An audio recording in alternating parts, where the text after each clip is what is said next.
Están escuchándonos en Entre Historia y Canciones por fondoradio.epici.com. ¿Alguna vez se habían puesto a pensar que la elaboración de una bebida pudiera realizar una transformación social? ¿Verdad que es muy interesante conocer los orígenes de las cosas que hoy vemos tan cotidianas, como que siempre han estado y han sido así desde siempre?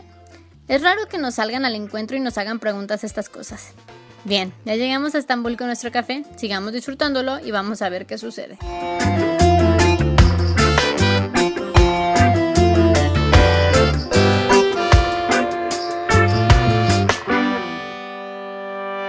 Quedamos en que el café llegó a Estambul finalmente en 1475 y esto aquí, el hecho de que haya llegado a Estambul sí significa que fuera como si ahorita llegara a Londres o a Nueva York, porque estamos hablando de que son 300 años después de que llegó a la Meca. La Meca es totalmente religiosa, pero Estambul es una ciudad culturalmente muy fuerte.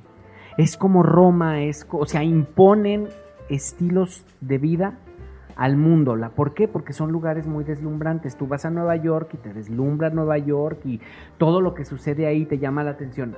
Así era más o menos Estambul en 1475. Era la ciudad de Oriente. Por ejemplo, si estamos hablando de que ¿cómo se llamaba antes de ser Estambul? Constantinopla. O sea, la importancia de Constantinopla dentro de la historia mundial es mucha, ¿no? Era económico el aporte. Era de todo, fue el Imperio Romano de Oriente, o sea, fue a donde Roma, cuando cayó Roma, todo el Imperio Romano se quedó en Constantinopla 1000 años más. Era el centro de comercio, por ahí pasaba, la única manera para cruzar de Europa a Asia era por Estambul, o sea, la ruta de la seda venía por ahí.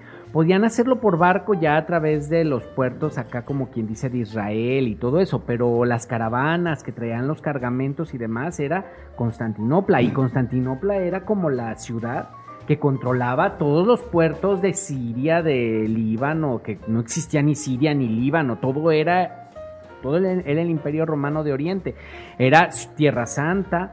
Cuando se fueron las cruzadas en el 1100 de Europa, pasaron por Constantinopla para modo de poder llegar a Tierra Santa. Si vas a Egipto tienes que pasar si vienes de Egipto hacia Europa a vender algo, tienes que pasar muchas veces para vender en Siria, para vender en el norte de lo que es Rusia, tienes que pasar por Estambul. Entonces era una ciudad, era como esa sí era como Nueva York, o sea, no solamente era una ciudad que jalaba mucha gente, sino que económicamente era muy fuerte porque allí estaba el centro del imperio. El centro del Imperio Romano de Oriente era Constantinopla. Contra Constantinopla era contra la que los árabes se tenían que ir, o sea, los árabes querían quitar todo el imperio, la parte del imperio de Romano de Oriente para quedarse ellos con todo lo que era el mundo árabe. Era importante por la zona en la que estaba, por los puertos, por el nivel de comunicación.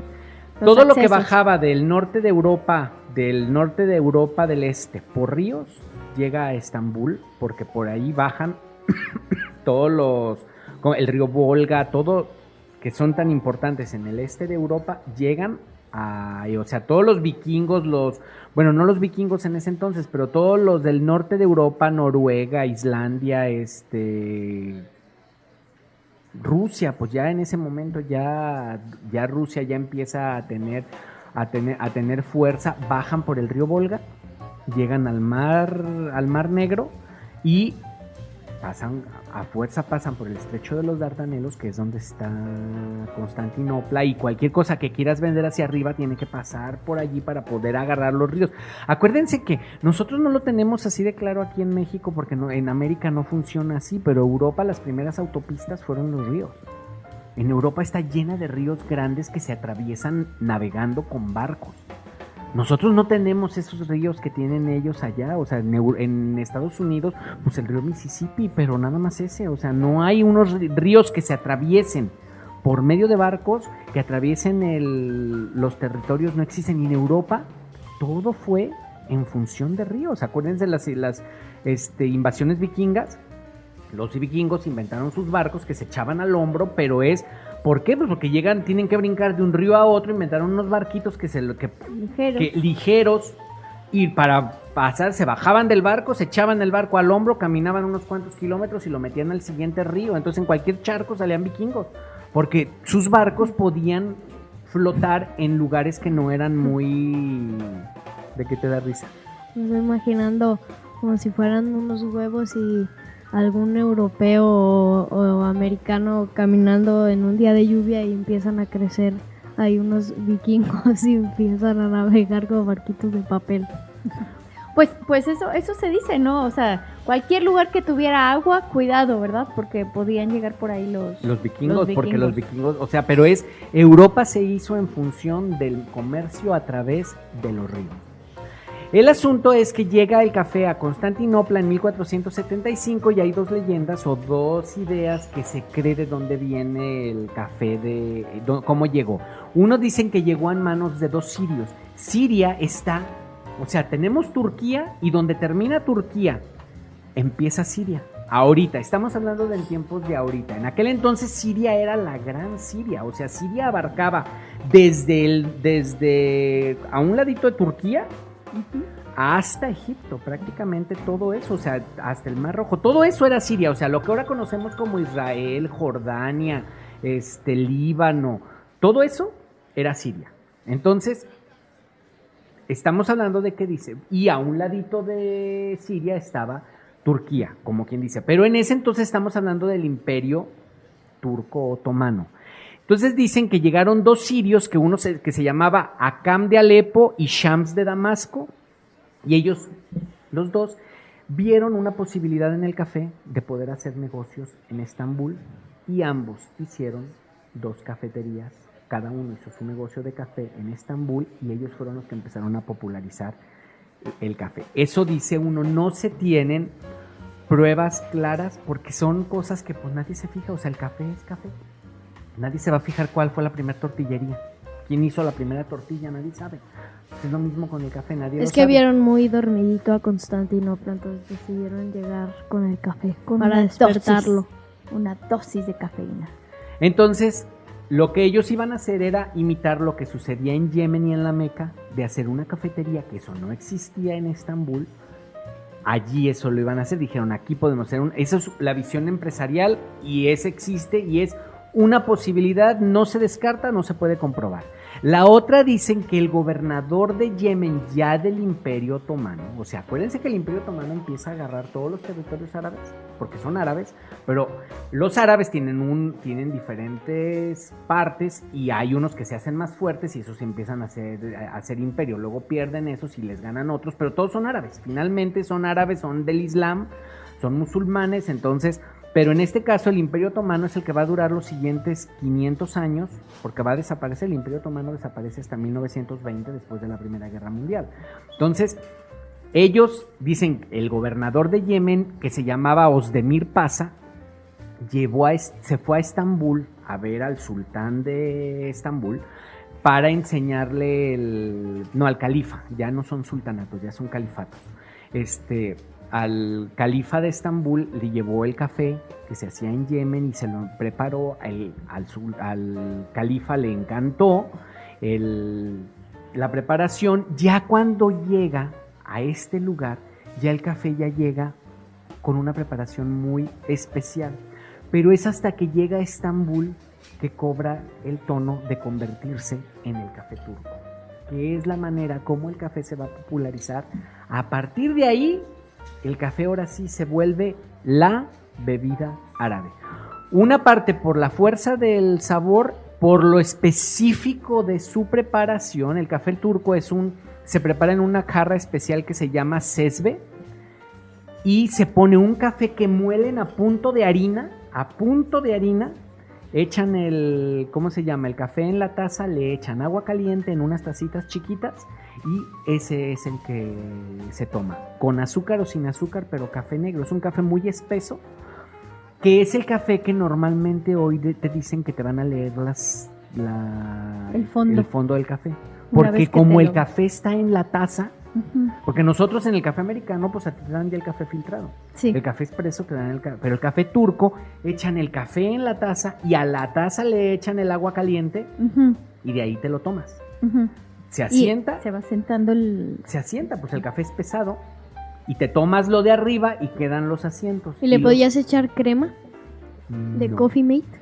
todavía no llegamos a esos grados de evolución que se tiene. El café turco, a partir de 1475 en adelante, no sabemos exactamente cuándo se empieza a conocer lo que es el café turco. Y es tal el éxito que tiene entre las clases altas que dentro de la corte del califa oficialmente existe la figura del hacedor de café, que era la persona que le preparaba el café al califa y tenía que ser una persona de toda su confianza. ¿Por qué?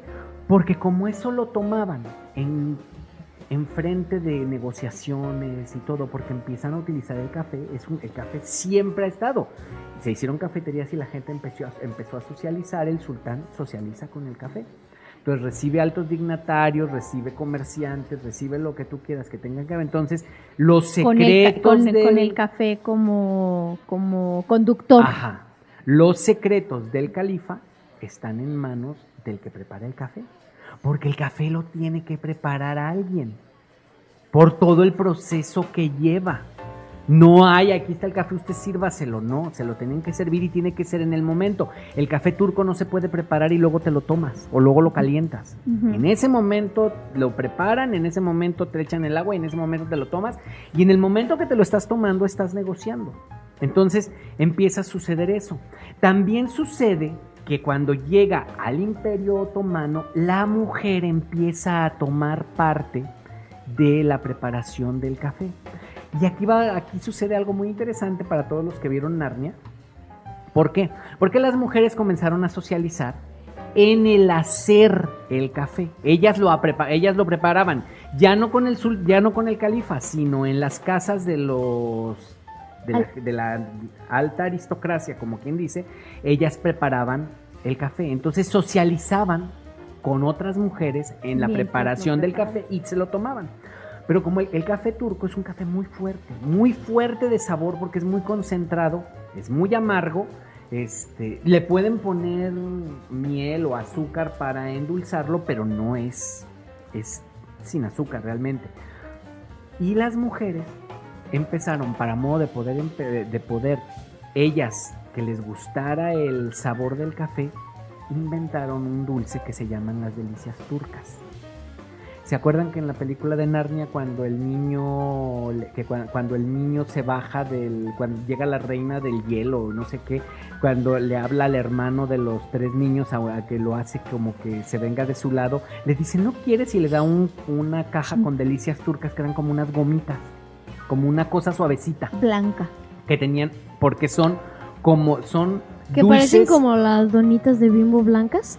no exactamente, pero sí se veían suavecitas, porque la delicia turca es un dulce que está hecho de jugo de fruta, o sea, del almíbar de fruta, le echan grenetina de animal, Ujú. de grenetina como para hacerlo gelatino, así como un tipo de gelatina, y ese dulce ya cuando se cuaja, le ponen azúcar, lo espolvorean de azúcar para poderlo poner y que no se pegue con la otra pieza y lo ponen así.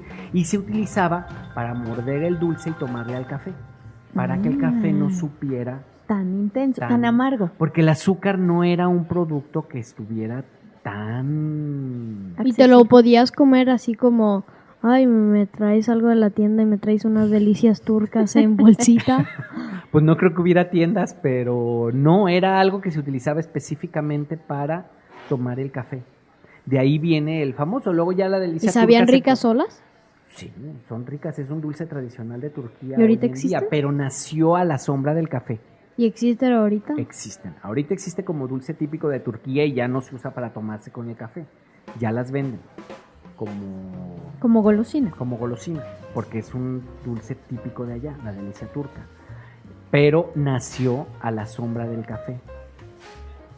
Y pues no sé cómo se les esté haciendo la historia. Padre.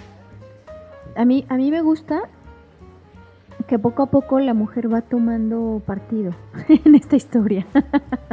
En algún momento tenía que aparecer. Porque Claro. fue una historia. Y créeme que si te vas a buscar al tiempo de atrás, la mujer siempre ha estado presente. Casi podría yo decir que la mujer creo que fue la que descubrió que el café se tostaba y demás, pero siempre estuvieron a la sombra de los hombres. Y si hay una cultura muy machista, es la cultura musulmana también. Por lo tanto, si las mujeres tuvieron algún tomemos en cuenta que Constantinopla era la unión entre Europa y Arabia, o sea, entre Europa y Asia. Por lo tanto, ya ahí ya había una evolución. Los europeos, pese a lo machistas y todo que han sido siempre han tenido un poco más siempre han tenido más protagonismo las mujeres que en el mundo árabe. El mundo árabe es mundo de hombres, completamente, y hasta la fecha. Entonces, el hecho de que haya llegado a Estambul y ahí por primera vez en la historia aparezca la mujer, tiene que ver con la cultura mezclada con la cultura europea, donde las mujeres son importantes. Acuérdense, Leonor de Aquitania va a Constantinopla y ahí es donde conoce a los sufis y es de donde ella saca las cortes del amor. O sea, si te fijas, hay mujeres que se conocen de Europa con mayor antigüedad que las mujeres que se conocen del mundo árabe, porque el mundo árabe es totalmente de hombres. Entonces, es curioso, llega el café a Estambul y aparece la mujer en algún momento dentro de la historia del café. Cuando tenemos 750 años, 650 años de que se inventó el café y la mujer no ha aparecido para nada en el asunto, y la mujer siempre ha sido la que prepara. Muy probablemente ella era la que tostaba, muy probablemente fue ella la que descubrió que si lo molía se funcionaba, se podía sacar el sabor más fácil. Pero como la mujer siempre estaba a la sombra del hombre, el hombre era el que ofrecía los productos, o sea, el hombre era el que ofrecía que se molía y que todo eso, porque la mujer estaba detrás prácticamente del hombre. De un gran hombre. Pues aunque no fueran grandes, pero era de ellos. Pues con esto dejamos este segmento y nos vamos a un corte.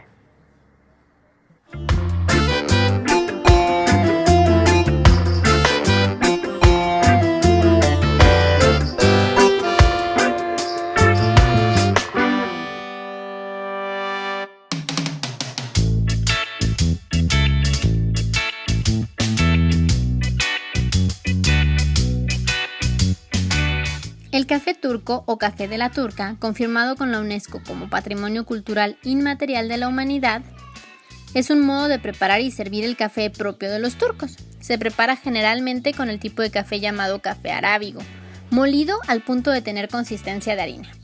La bebida es muy concentrada y se sirve en tazas pequeñas sin asa, con o sin azúcar. Esta bebida es común en el Oriente Medio y en los países balcánicos. Es una bebida tradicional en restaurantes turcos, armenios y balcánicos en todo el mundo. Francis Bacon, en su obra Sylvia Sylvarum, publicada póstumamente en 1627, dio una descripción de los locales en los que los turcos se sentaban a beber café, comparándolos con las tabernas.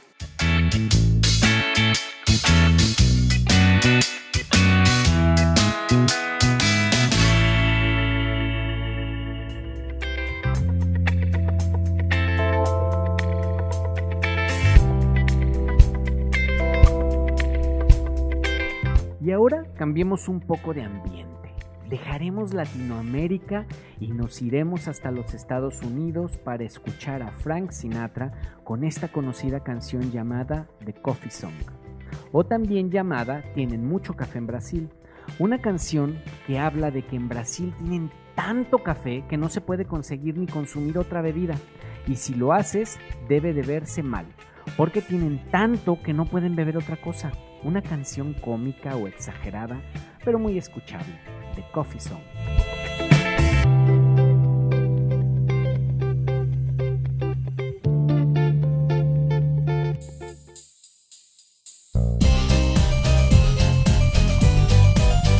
Entre historia y canciones. La historia al compás de la música. Con Marcelo Velázquez y Larisa García en voz y audio. Producido por Creativa Radio Producciones. Escúchanos en fondoradio.epici.com. Búscame en Facebook como Larisa García Bojorquez. Búscame como Marcelo Velázquez Oficial. Y disponte a escucharnos que en breves segundos ¡comenzamos!